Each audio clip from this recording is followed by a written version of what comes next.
कि 27% आरक्षण हमारा मिला हुआ।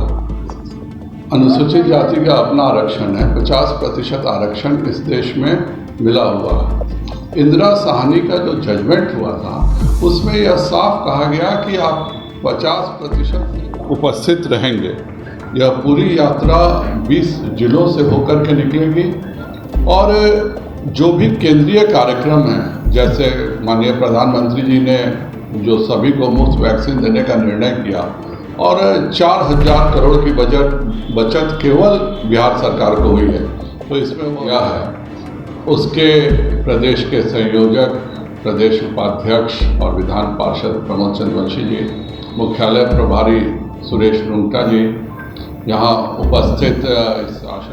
उपस्थित रहेंगे। यह पूरी यात्रा 20 जिलों से होकर के निकलेगी और जो भी केंद्रीय कार्यक्रम हैं, जैसे माननीय प्रधानमंत्री जी ने जो सभी को मुफ्त वैक्सीन देने का निर्णय किया और 4000 करोड़ की बचत केवल बिहार सरकार को हुई है, तो इसमें वह वैक्सीनेशन सेंटर का दौरा करेंगे। इसमें वह जो प्रधानमंत्री जी के द्वारा मुफ्त अनाज योजना चल रही है उस जन वितरण प्रणाली के किसी केंद्र का दौरा करेंगे। इसके अलावा वह स्वयं ऊर्जा विभाग के मंत्री हैं और भारत सरकार ने यह ऐतिहासिक निर्णय लिया कि हर खेत को पानी, और इसके तहत सभी खेतों में विद्युतीकरण से पानी की सप्लाई की व्यवस्था जो माननीय मंत्री श्री आर.के. सिंह जी ने की है, उसकी भी एक पूरी योजना की जांच योजना किस स्तर पर पहुंची है, हमारे जो विद्युत ताप केंद्र जो हैं उन सबों का की क्या स्थिति है, यह एक पूरी स्थिति का मुआयना करते हुए 21 तारीख को आरा में समापन होगा, जहां पे माननीय उप मुख्यमंत्री श्री तारकिशोर प्रसाद जी उपस्थित रहेंगे। आप सभी से अनुरोध है कि इस यात्रा में हमारे प्रेस मीडिया के भाई भी सम्मिलित रहें और जनता और उस रास्ते में मिलने वाले सभी जनप्रतिनिधियों के क्षेत्र विभिन्न स्थानों पर भव्य स्वागत उनका करने जा रहा है। मुझे जो सूचना मिली कि प्रत्येक स्थानों पर उनका बृहद स्वागत होगा और प्रधानमंत्री जी को धन्यवाद दिया जाएगा कि उन्होंने जो यह नया सशक्त मंत्रिमंडल और समाज के सभी वर्गों को लेकर के चलने का जो मंत्रिमंडल बना है, उससे भारत और तेजी से अपने विकास की ओर अग्रसर होगा। धन्यवाद। जन यह है उसके प्रदेश के संयोजक, प्रदेश उपाध्यक्ष और विधान पार्षद प्रमोद चंद्रवंशी जी, मुख्यालय प्रभारी सुरेश रुंगटा जी यहाँ उपस्थित इस आशीर्वाद यात्रा के सह संयोजक रूप नारायण मेहता जी और सभी प्रेस के बंधुओं, विगत 8 जुलाई को एनडीए सरकार का एक एक्सपेंशन हुआ और भारत के इतिहास में पहली बार 27 पिछड़ों को भारत सरकार में भागीदारी मिली है।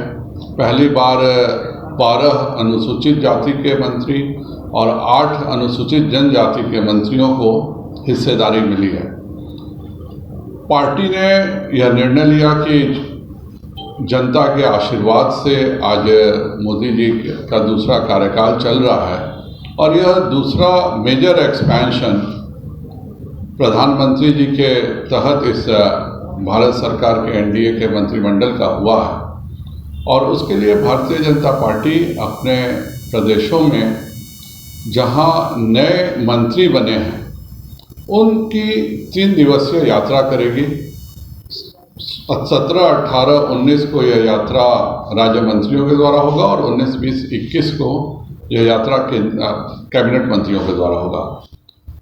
बिहार से हमारे 2 सहयोगी दल के मंत्री बने हैं, माननीय आरसीपी सिंह जी और पशुपति पारस जी। भारतीय जनता पार्टी से पहले राज्य मंत्री थे स्वतंत्र प्रभार और अब कैबिनेट मंत्री श्री आर.के. सिंह जी बने हैं और इसीलिए बिहार भारतीय जनता पार्टी माननीय कैबिनेट मंत्री श्री आर.के. सिंह जी के नेतृत्व में जन आशीर्वाद यात्रा निकाल रही है।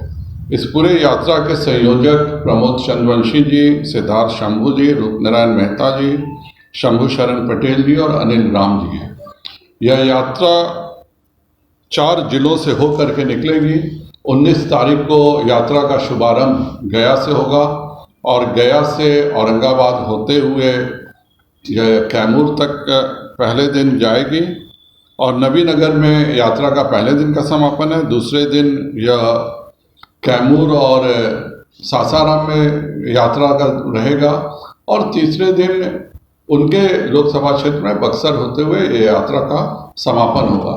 इस यात्रा में प्रदेश अध्यक्ष के तौर पे मैं भी रहूँगा और हमारे दोनों उप मुख्यमंत्री। मैं जन आशीर्वाद पर बात कर रहा हूँ, यह आप 20 बार सवाल पूछ चुके हैं और इसके देखिए इंदिरा साहनी का एक फुल बेंच का जजमेंट है और लाभ हानि सभी के आकलन हो रहे हैं क्योंकि सुप्रीम कोर्ट का कॉन्स्टिट्यूशनल बेंच अगर कोई जजमेंट दे दिया है कि इसके ऊपर से आरक्षण की व्यवस्था हो ही नहीं सकती है और ये संविधान में कहा गया है कि मूलभूत अधिकार में से है, तो जाहिर बात है कि केंद्र सरकार इसके पूरे लाभ हानि का आकलन कर रही है और जैसा वो निर्णय पे पहुंचेगी वैसा सबको होगा। सर, केंद्र मानसून सत्र लोकसभा और राज्यसभा का हंगामे के साथ खत्म हुआ। कल कांग्रेस के एमपी है प्रताप सिंह बाजवा, उन्होंने किताब फेंक दी, बिल फेंक दी कि 27% आरक्षण हमारा मिला हुआ। अनुसूचित जाति का अपना आरक्षण है, 50% आरक्षण इस देश में मिला हुआ है। इंदिरा साहनी का जो जजमेंट हुआ था उसमें यह साफ कहा गया कि आप 50% से ज़्यादा आरक्षण देना हमारे संविधान के मूल भावना के विपरीत है और यह कॉन्स्टिट्यूशनल बेंच का फैसला, संवैधानिक बेंच का, और संवैधानिक बेंच से ऊपर भारत में कोई संस्था नहीं है जो संविधान की व्याख्या करती है। इसलिए जब उसके लाभ हानि सब चल रहे हैं और दूसरे भी जो कारण सब हैं सब वो देखते हुए हो रहा है। आपके सहयोगी नीतीश कुमार जी तो कहते हैं कृपया कर जन आशीर्वाद यात्रा पर आरोपी सिंह को तैयार थी, वो हम कह रहे थे कि कोरोना पे चर्चा कीजिए, वो तैयार नहीं थे। जिस पर एक बार बयान आ गया है मंत्री का, लोकसभा के अपने कुछ नियम हैं, उन्होंने ही कहा कि बयान दीजिए आईटी मंत्री को, आईटी मंत्री ने बयान दे दिया और खुद वो कहते थे कि हम किसानों पे चर्चा करेंगे, हम वैक्सीन पर चर्चा करेंगे, कोरोना के दरमियान जो हुआ उस पर चर्चा करेंगे। पर पूरे लोकसभा में विरोधी दलों का मुख्य उद्देश्य यही था कि वह अच्छे से जानते हैं कि अगर कृषि के कानून बिल पर चर्चा हो जाए किसानों पर तो उन्हें फिर से शर्मिंदगी उठानी पड़ेगी। इसलिए जानबूझ करके किसानों की चर्चा नहीं हो, कोरोना की चर्चा नहीं हो, क्योंकि अंत में मुफ्त वैक्सीन हो चाहे कृषि कानून हो, उन्हें ही मुंह खाना पड़ता है, इसलिए उन्होंने लोकसभा चलने नहीं दिया। रिपब्लिकन न्यूज से जुड़ने के लिए सब्सक्राइब बटन दबाकर चैनल को सब्सक्राइब करें। नोटिफिकेशन प्राप्त करने के लिए यहाँ बेल को दबाएं। वीडियो अच्छा लगे तो लाइक करें और दोस्तों के साथ शेयर करना ना भूलें।